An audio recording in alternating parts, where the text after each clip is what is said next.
አንድ ደቂቃ በማይሞላና የህዝብን ስሜት ግን ቁልጭ አድርጎ በገለጸና በወጣ መልኩ የተሰራው የሰሞኑ የኮሜዲያን ያሲኖ ጉዳይ እንግዲህ የሰሞኑ መነጋገሪያና ትሬንድ ሆኖ ሰንብቷል። ይሄ ቪዲዮ የአብዛኛውን ህዝብ በተለይ የተከራዩን ህዝብ ስሜት የገለጸና በግልጽ የወጣ ቪዲዮ ሆኖ ነው ያለፈው። ከቪዲዮው መመልከት እንደቻልነው አከራዩ ተከራዩን ገንዘብ በጊዜው እንዳልከፈለና ገንዘቡን ለምን እንዳልከፈለ ይጠይቀዋል። ተከራዩ ደግሞ ለመክፈል እየሞከረ እንደሆነ ነገር ግን መክፈል እንዳቃተውና ብዙ ችግሮች ተደራርበው የመክፈያ ጊዜውን እንዳሳለፈ በስሜት ይገልጻል።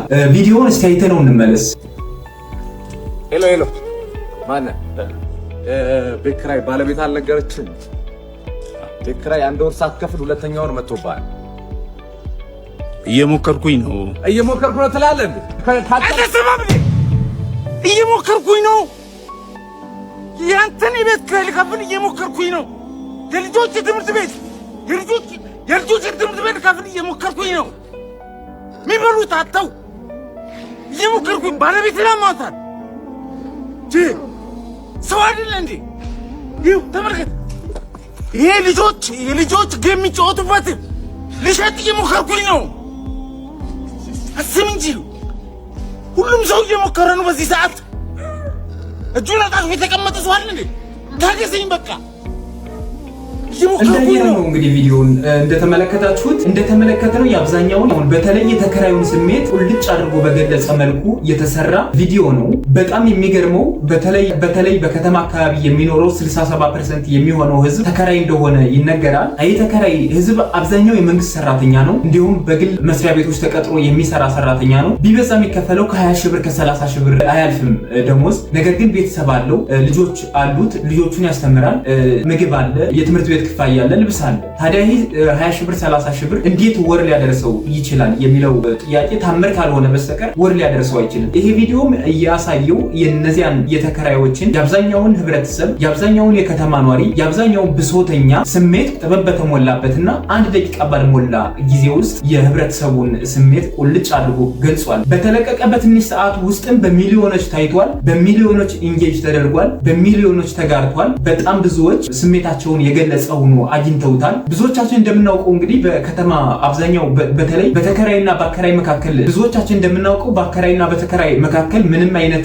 ወጥ የሆነ የሀገሪቱ ህግ የለም። አከራይ በፈለገበት ሰዓት ተነስቶ ገንዘብ ይጨምራል። ተከራይ ደግሞ ለመኖር ሲል ወይም ደግሞ ላለመውጣት ሲል ያን ገንዘብ ይከፍላል። የሚከፈለው በወርሃዊ ክፍያ 20 ሺህ ብር 30 ሺህ ብር ሆኖ ሳለ ነገር ግን ወር ወይም በሁለት ወር ደግሞ የዶርም ጭማሪ ወይም የቤት ጭማሪ ይደረግበታል። ያን ይከፍላል። እንደምናውቀው ከጊዜ ወደ ጊዜ የመሰረታዊ ሸቀጦች ዋጋ የምግብን ጨምሮ ወደ ላይ እየወጣ ነው። የገንዘባችን የመግዛት አቅም ከመዳከሙ ጋር ተያይዞ እንግዲህ ነገር ግን አሁንም ቢሆን ወጥ የሆነ የአከራይ ተከራይ አሰራር የለም። ወጥ የሆነ አሰራር የለም። አከራይ በፈለገው ሰዓት ይጨምራል፣ ተከራይ ደግሞ ያን ጨምሮ ይይዛል። ስለዚህ ቤቱን ይከፍላል፣ ነገር ግን ለምግብ ይቸገራል፣ ለልብስ ይቸገራል፣ ለልጆቹ ማስተማሪያ ይቸገራል። በጣም ነው የሚያሳዝነው። ይህ ቪዲዮ ይህንን ነው የገለጸ በጥበብ በተሞላበት መንገድ ወደ ህዝብ አድርሷል። አብዛኛው ህዝብም ስሜቱን ገልጿል። ስሜቱን የገለጸ እንደሆነም ቪዲዮውን አግኝቶታል። ብዙዎች ስሜታቸውን ገልጸዋል።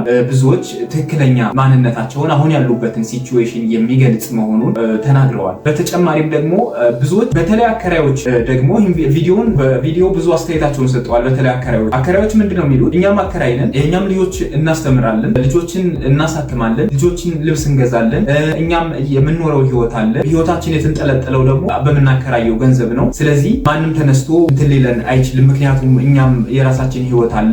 ቤቱን ስንሰራው መጀመሪያ አከራይተን ልንጠቀም ነው እየሰራ ነው። ስለዚህ የግድ ማከራየትና ከምናከራየው የምናመጣውን ገቢ የሚያስፈልገን ነገር ሁሉ የምናሟላ ከዛ በምናገኘው ገንዘብ ነው የሚል ስሜታቸውን ገልጸዋል። ብዙዎች በተለይ አከራዮች ይህን ቪዲዮ በተቃራኒ ይረዱ፣ ተከራዮች ግን በትክክለኛ ስሜታቸውን የገለጸ መሆኑን በትክክል ተረድተው ተገንዝበው ተቀብለውታል ማለት ነው። እኔም ይሄ ቪዲዮ በጣም ስሜታዊ ያደረገኝና የሁሉን ህብረት ህይወት የገለጸ ሆኖ ስላገኘው ወደ እናንተ አጋርቻችኋለሁ። መልካም ጊዜ